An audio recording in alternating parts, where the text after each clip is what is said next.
Request lagu favoritmu di fitur live chat Audio Plus, aplikasi RCTI Plus.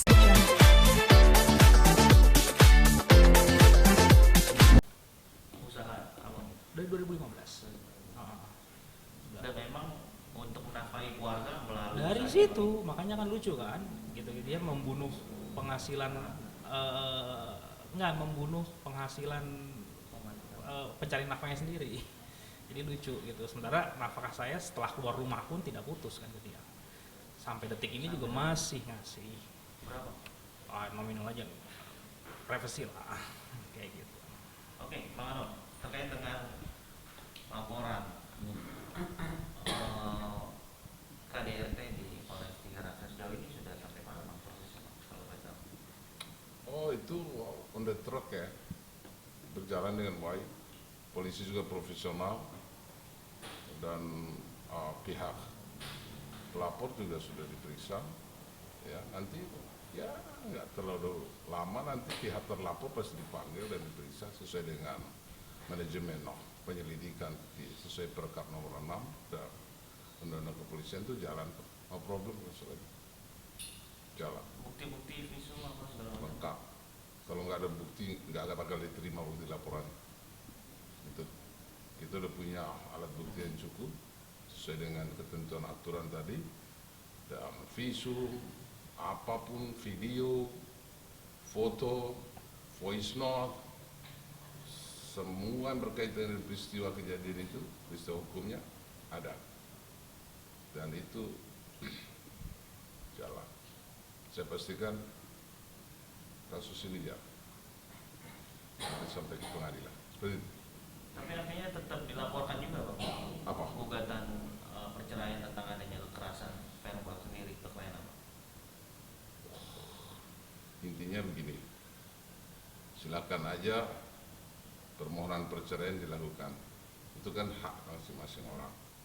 Tetapi kami juga pasti punya hak untuk nanti membantah dan kemudian juga membuktikan bahwa sebenarnya kekerasan yang melakukan itu secara hukum dan terbukti, ya ada catatan hukumnya, ya ada bukti laporannya. Oh, itu nanti kita akan ajukan ke depan hakim dalam sidang pengadilan nanti supaya membuktikan sebenarnya siapa yang jujur, ya harus ditegakkan. Nah, kalau nanti ya tidak bisa pihak sana membuktikan, oh ya nanti rekonvensinya saya juga akan lakukan. Saya juga akan nanti bisa nuntut juga bermiliar-miliar juga nanti, karena sebenarnya melakukan gugatan perceraian itu tanpa hak, tanpa ada dasar, tanpa ada alasan yang jelas dan dapat dibuktikan, itu baru. Kalau nggak bisa, itu resiko. Tapi Bang, artinya kan ada dua gugatan laporan, mengenai laporan KDRT di Polres secara pidana, sedangkan ada gugatan perceraian dan juga didasari dengan adanya KDRT yang diduga katanya dilakukan pengindahan pada kita. Apakah ini akan menunda kedua belah sidang ini atau prosesnya gimana Bang? Mungkin secara hukum kan pasti yang namanya proses ini kan harus diselesaikan dulu, butuh bukti apa segala macam. Agak ribet atau ribet nggak sih Bang? Enggak ribet, semua masing-masing rel jalan tuh. Hukum pidana perdataan berbeda, mau nggak? Dan tingkat kedudukan hukum pidana lebih tinggi, ya. Kita ikut saja, ya. Polres jalan, perceraian hal yang berbeda. Kan soal rumah tangga kalau perceraian, ini kan soal perbuatan pidana. Nggak ada urusannya itu. Bukan berarti cerai sana berhenti, nggak ada itu, nggak ada jalurnya. On the track, jalan. Dan saya pastikan ini kasus sampai ke pengadilan. Jadi seperti itu. Oke? Bang, kalau flashback terkait dengan KDRT, mungkin bagian mana sih Bang yang atau kalau nggak salah sempat baca di media online Bang dilempar menggunakan make up ya, kosmetik apa segala macam. Di ini sih pertama di apa, bukan pertama ya, udah kesekian lah ya, di pelipis kanan lah ya pertama gitu. Dan ya dulu sih banyak di badan, pernah sampai biru-biru juga pernah, cuma kan saya ada sebenarnya fotonya sih, cuma ya ntar lihat aja deh gitu loh. Cuma apa namanya, ya itulah yang selama 4 tahun saya keep ya gitu loh. Saya keep, saya tahan gitu ya, karena demi keluarga, demi anak sebenarnya. Tapi malah dia sendiri yang buka ke ruang publik kan, itu yang membuat jadi akhirnya ya saya harus di sini, saya posisinya hanya untuk menceritakan ini loh yang sebenarnya terjadi. Jadi cuma hanya menceritakan kebenarannya begini loh, gitu loh. Itu aja sih. Wah, ada yang bilang ini adalah salah satu bentuk kekecewaan atau kesalahan lu kepada istri karena sudah membuat fitnah di media sosial, makanya lu melaporkan kasus semacam ini. Itu gimana? Ya kalau ngomongin kecewa pasti kecewa lah ya. Saya yang 4 tahun memendam ini, dan sorry to say, belum tentu semua orang bisa loh.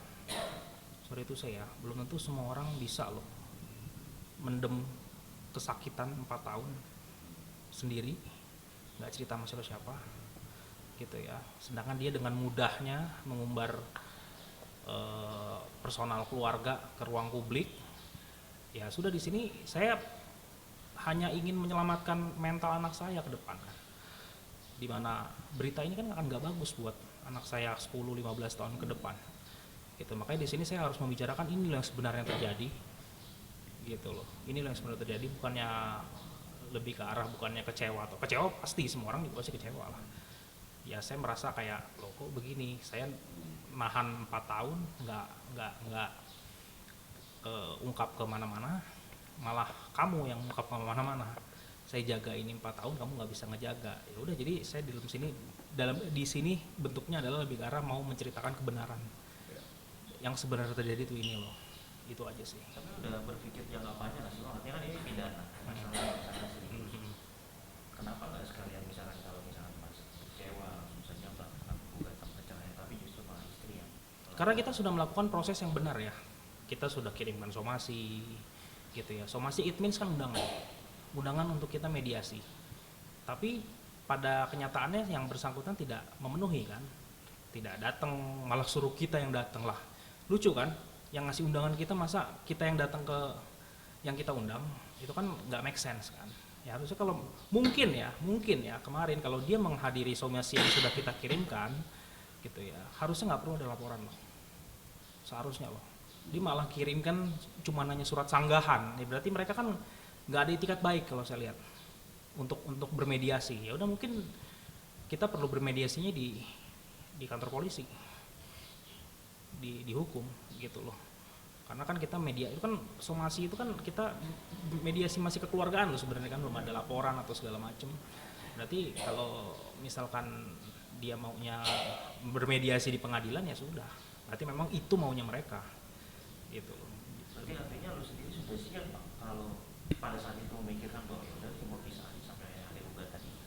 Ya kita setiap saya tuh selalu berpikir ya, apapun yang mau saya lakukan, saya tuh udah berpikir 1000 km ke depan apa yang akan terjadi. Termasuk hari ini. Hari ini saya udah prediksi akan terjadi. Ya, makanya saya lakukan visum, lakukan apa segala macam.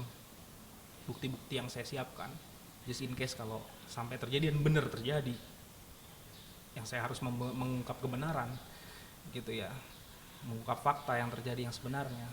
Ya jadi ya itu saya selalu berpikir ke depan 1000 km ke depan apa yang akan terjadi sebelum saya bertindak. Itu aja sih.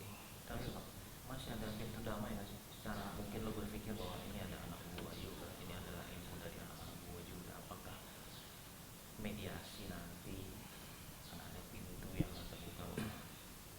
Ya kita damai aja, apa segala macam. Ya kita lihat nanti ya. Kita lihat nanti di persidangan pertama, di situ ada mediasi. Nah nanti kita lihat hasilnya gimana. Jadi mediasi itu kan nggak cuma satu arah ya. Mediasi itu 2 arah, dari pihak saya juga, dari pihak istri saya juga. Nah akan dipertemukan dan akan diskusi, akan mengkaji semua dari A sampai Z. Nah dari situ ketemu nggak nih jalan tengahnya tuh apa, jalan terbaiknya apa ya, kita lihat nanti gimana hasilnya. Aku nggak bisa berbicara apa-apa, nggak bisa kasih kesimpulan apa-apa sekarang, karena nanti kita berdua saya yakin juga sama-sama melihat nanti kan hasil mediasinya gimana, karena kita belum ada mediasi sama sekali kan, karena kan somasi kemarin kan dia nggak datang Jadi ya udah berarti kan harus dilakukan mediasi di pengadilan. Kayak gitu sih. Bang Ano, ya, tadi klien sudah mengatakan kita lihat nanti setelah mediasi, artinya abang sebagai kuasa hukum pastinya kan sebelum adanya gugatan harus ada mediasi, namun mediasi sebelumnya tidak terlaksana dengan baik. Tapi tetap membuka pintu damai ya sih Bang, atau mungkin biasanya memberikan kamu sabar, nanti akan kita coba buka pintu damai. Sudah ada komunikasi dengan pihak kuasa hukum di sana seperti apa? Oh tidak, kalau saya ini laporkan pidananya itu harus tegak lurus. Kan pidana nggak bisa bermusyawarah. Dia harus berdiri sebagai panglima hukum, itu pidana. Kalau bicara perdata, oke lah. Kalau perceraian kan memang ada agenda persidangannya, ada mediasi. Nanti ada hakim mediator, sistem mewakili. Memang sudah ada ruangnya. Memang pidana ada ruangnya untuk berdamai. Nggak ada, hukum harus tegak. Pidana itu harus ditegakkan dan harus dihukum. Soal itu apakah itu bapaknya, apakah itu ibunya, apakah itu istri, itu soal lain. Kan penegakan hukum ini. Ya.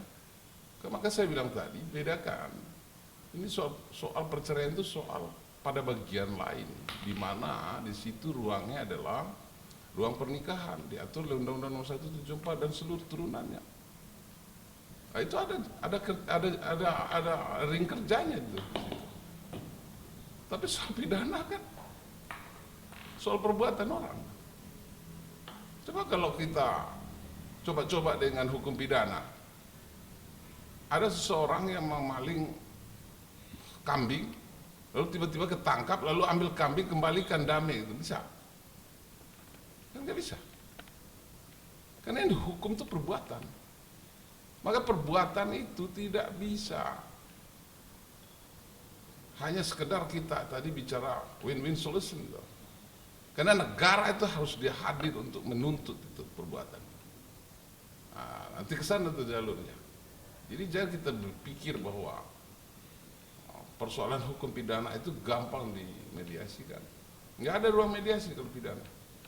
Ketika dia punya status tersangka, ya, dan dia nanti lengkap semua berkasnya, ya, lalu dinaikkan ke tingkatnya untuk penuntutan, selesai itu.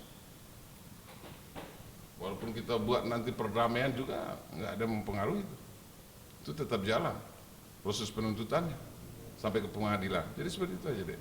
Tapi terkait dengan perdatanya Bang? Perdatanya kan mereka yang dalilkan, kita yang ikut. Kami tidak punya dalil perdata kita, dan bukan kita yang melakukan permohonan perceraian, tapi mereka. Nah makanya dengan perbuatan pidananya ini, apakah bisa mereka nanti bisa membuktikan? Ya, memang kan ini kekerasan dalam rumah tangga. Masa dia yang melakukan diduga perbuatan dosa, dia juga yang melakukan gugatan tuh. Normalnya kan harusnya korban yang melakukan gugatan, benar nggak? Jadi hukum jangan dibolak-balik, kita harus lurus tuh. Jadi seperti itu. Berarti nggak ada komunikasi Bang dengan kuasa hukum dari pihak Cingin? Atau Abang sudah pernah, sudah ada yang menghubungi atau apa, ingin mediasi apa segala macam? Saya kan mewakili korban. Masa korban yang harus nyembah-nyembah sama pelaku? Oke, itu ya kalimatnya ya. Oke, terima kasih ya. Apa yang Bang ada yang ingin sampaikan? Ya, saya ingin sampaikan kita harus berpikir waras. Ya, jangan sejengkal itu kita untuk cara berpikir. Hati-hati dengan semua dalil. Mesti harus bisa dibuktikan. Karena sesungguhnya siapa yang sering melakukan pembenaran, itulah dia pelakunya. Jadi seperti itu. Oke. Sidang perdana tanggal 22 Juli 2025. Ya, insya Allah kalau kita nanti kita rembuk dulu lah mau hadir apa enggak. Ya, karena bukan kita yang memulai kan. berarti belum ada rembukan akan hadir atau tidak? Itu hak saya dong. Haknya Indra dong mau hadir atau tidak. Bang Indra sendiri mau hadir? Wah. Ya, lihat. Lihat nanti toh. Ya, kita kan cuma mengekor. Ya. Siapa yang mendalilkan, siapa yang memulai dia memang harus bisa Ya terserah kita punya hak mau datang mau enggak. Ya? Oh iya dong. Ada yang disampaikan? Enggak sih ya, kita usaha yang terbaik aja lah, nanti gimana pun hasilnya ya kita minta. Saya pribadi sih cuma bisa bilang ya kalaupun saya dan istri udah nggak bisa jadi suami istri yang baik atau nggak bisa bersatu lagi gitu ya, Jadi bapak yang baik. tapi saya harap saya dan istri bisa jadi orang tua yang baik buat anak. Itu aja sih. Oke. Thank you ya. Terima kasih.